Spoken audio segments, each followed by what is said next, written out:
Welcome to our posts. Today we will see stories of r/Pettyrevenge. Landlord wanted us to pay for renovation when moving out, he paid dearly instead. This happened a couple of years ago when my wife and I were moving out of our previous apartment. So moving day comes, landlord shows up and we walk through the whole apartment with him to hand it over. Even though he has some minor complaints, in the end he agrees to refund the deposit in full and we part on good terms. A couple of days pass and we get a long angry voicemail claiming he was renovating and noticed that the room that was my former office smells extremely bad, claiming our cats would have urinated in there repeatedly and we would need to come back and renovate the room ourselves, or otherwise he'd get a health inspector, contractors etc. all on our dime to fix it. And he means tearing down the wallpapers, replacing the wood flooring, painting the walls etc. etc. My wife and I are dumbfounded. We do have cats, so we do not dismiss it outright. But we realize that this is basically impossible, as I use the room every day and we had the apartment professionally cleaned before handing it back, and there's just no way that what he's describing was there when we left. Maybe it was a raccoon that got in during the days the apartment was empty or whatever, but it wasn't our fault either way.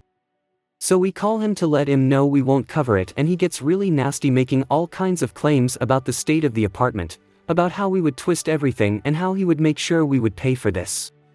After 10 minutes of back and forth, I just hang up on him. Expecting a massive bill to arrive at any point after this left us anxious and really started to mess with our heads during this time. And of course we don't get our deposit back neither. Because of this whole ordeal and seeing my wife being worried about this all the time, I start to become really angry and dive a little deeper into our options. I discover that where we live, if a landlord does not formally claim a reason for holding back a deposit within 6 months of the end of the lease, they are by law required to refund it. So I figure that revenge is a dish best served cold, and we just need to wait it out for another 3 months or so, and after that it's our turn. I calculate the exact date when the 6 months have passed, and 1 day later just message him to please refund the deposit within 2 weeks. He just replies, "Yeah, sure buddy." So we wait, no money comes. Then we sent a formal letter setting a second deadline. Again nothing happens. I was actually hoping for that at this point. So we hire an attorney and let her collect the money on our behalf. The landlord starts claiming all kinds of ridiculous damages etc., which would let him keep the deposit, which the attorney simply dismisses as the time for claims has passed. Then for some reason he pays only 80% or so of the amount due, so the attorney has to get at it again to get the full amount. Apparently, he is not realizing that all this is incurring hourly costs for the attorney, which he also has to pay, as he is legally liable to refund. So in the end he pays the full deposit, interest and a massive bill for our lawyer far higher than the deposit. Needless to say, we are very happy with the outcome. Once everything is settled, my wife and I just sat in our new home's garden, had a glass of wine and burned the old rental agreement while planning how to spend the deposit. Top comments. LL is lucky. In my state he would have had to pay triple damages, 3x the unrefunded deposit. Too many landlords think they can get away with whatever they want because a lot of people don't go after them. I took my former landlord to small claims court after they tried to steal my deposit for fake damage/cleaning. I brought a binder in with photos from when I moved in, when I left, as well as documentation of the maintenance issues that caused any of the issues they listed for a deduction. They tried to say my cat had damaged the carpet, but it was actually a tiny spot left from where I had cleaned off some chicken rice that spilled. The vendor who signed off on this invoice, and said it was pet stains, didn't really exist as a company and didn't even test the spot. I actually called the number on the invoice and he was terrified when I told him that I was holding him accountable and we would be bringing it to court. I even included in the binder that you could not find the company on Google anywhere except as listed with the Secretary of State. It's some one-man show and they get the guy to write whatever they want. The magistrate pulled out his phone and authenticated everything I said. It was such a delight when the magistrate awarded me all the money as well as court costs. They hired an attorney that was worthless. He just made the magistrate angry because he was being very dismissive of me. The magistrate really told him off and called the company a bunch of slumlords. They waited till the absolute last day they had to pay me the money, but I got it. You can be an a-hole or an idiot, but not both. Sooner or later, someone will turn your a-holery against you. Next story. Revenge on dad who tormented his kid at my work.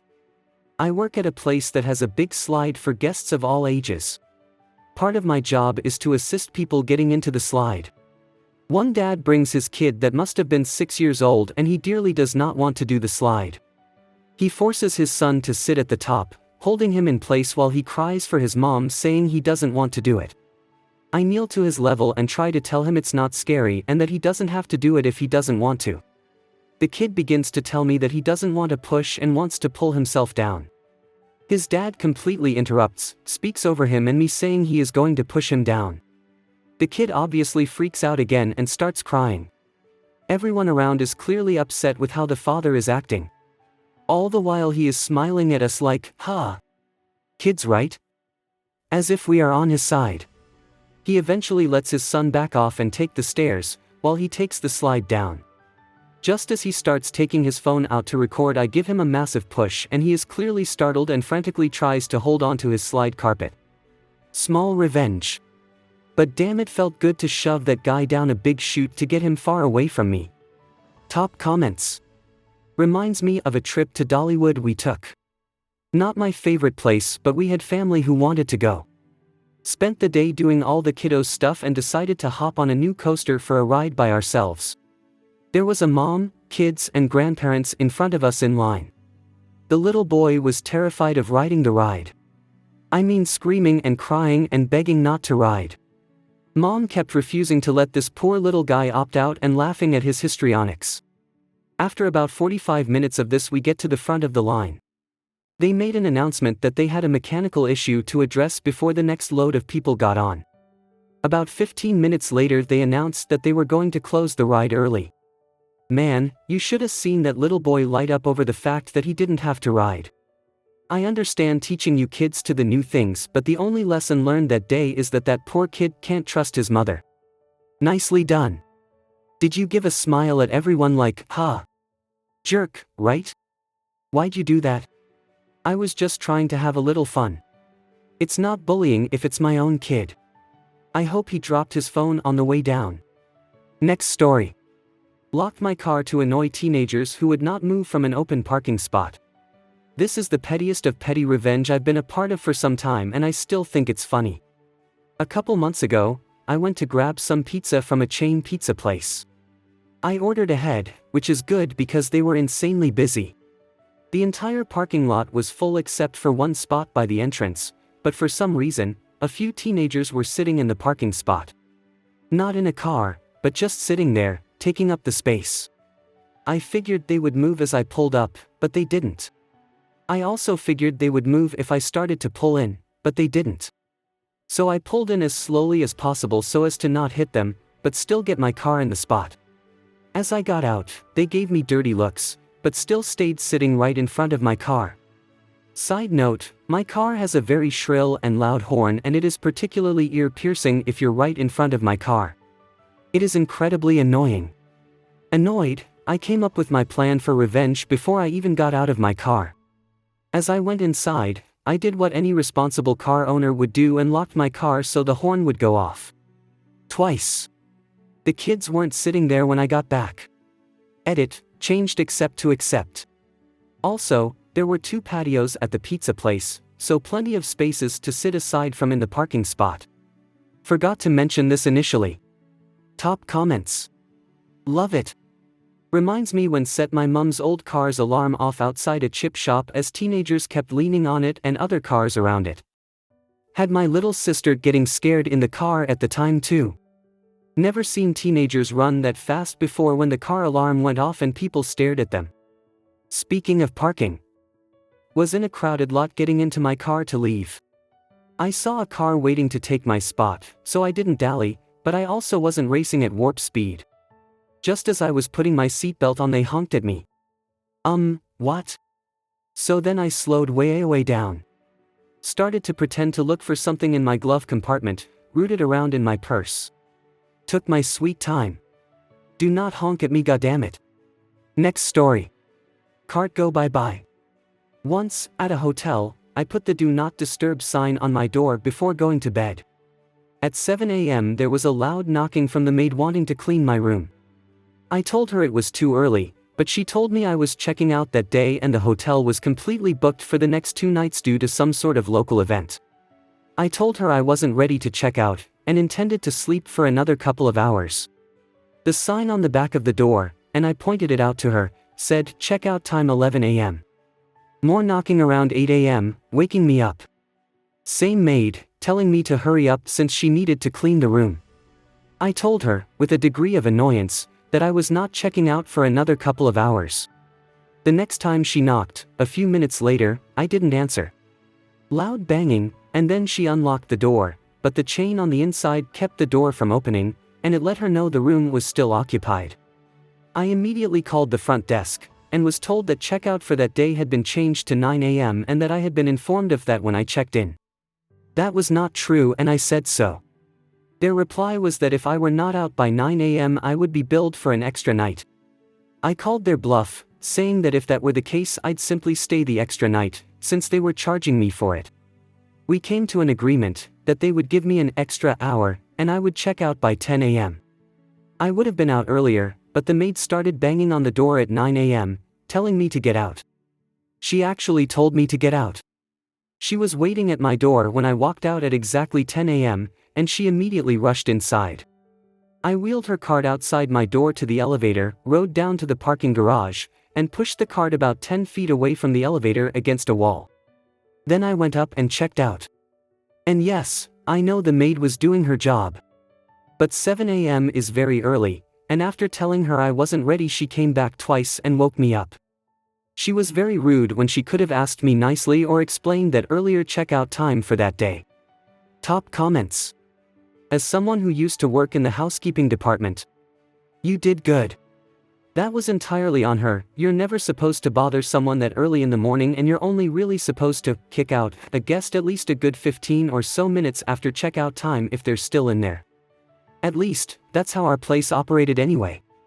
Edit. Also, it would have been amazing if you had recorded the treatment you received to put in with your review. Next story. Squatters get outwitted. Let me tell you a fun story. 10 years ago, the property management company I worked for managed properties out of California where we were located. A tenant allowed friends to move in and then vacated after his friends had lived there for a while. We tried to negotiate, but these douches decide they want us to go the legal route. Instead, we found the biggest son of a b we could hire. We have him a fresh lease with his name on it, a 36-pack of Coors, pizza takeout, and keys. He was instructed to sit on their couch, watch their TV and get comfy. The bothersome folks arrived and told him to leave. He wasn't moving. He told them to go ahead and call the police. They did. The police told them he was legally allowed to be there. Tenants had stronger rights than owners in this area. They were out within a week, while we paid him to be an absolute nuisance. Top comments. There are 3 brothers in my city that do this. I found out because they also move furniture. They said moving furniture helped them get their foot into the door with this type of business. Now it's just word of mouth.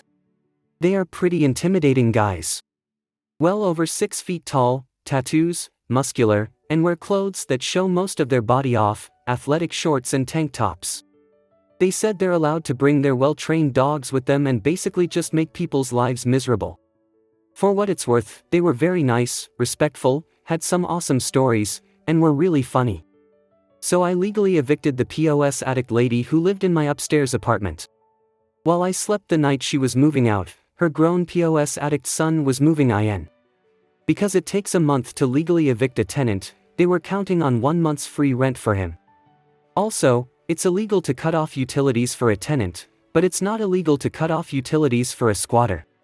So when I discovered the ruse the next morning when he answered the door when I went to examine the apartment, I cut off the electric, the water, the internet, and the gas, leaving him sitting in the dark. He complained loudly through the open window, cussing me out, and I told him to call the police. He was out before nightfall. I hope you guys liked this video. If you did, make sure like, comment, share and subscribe the channel our posts.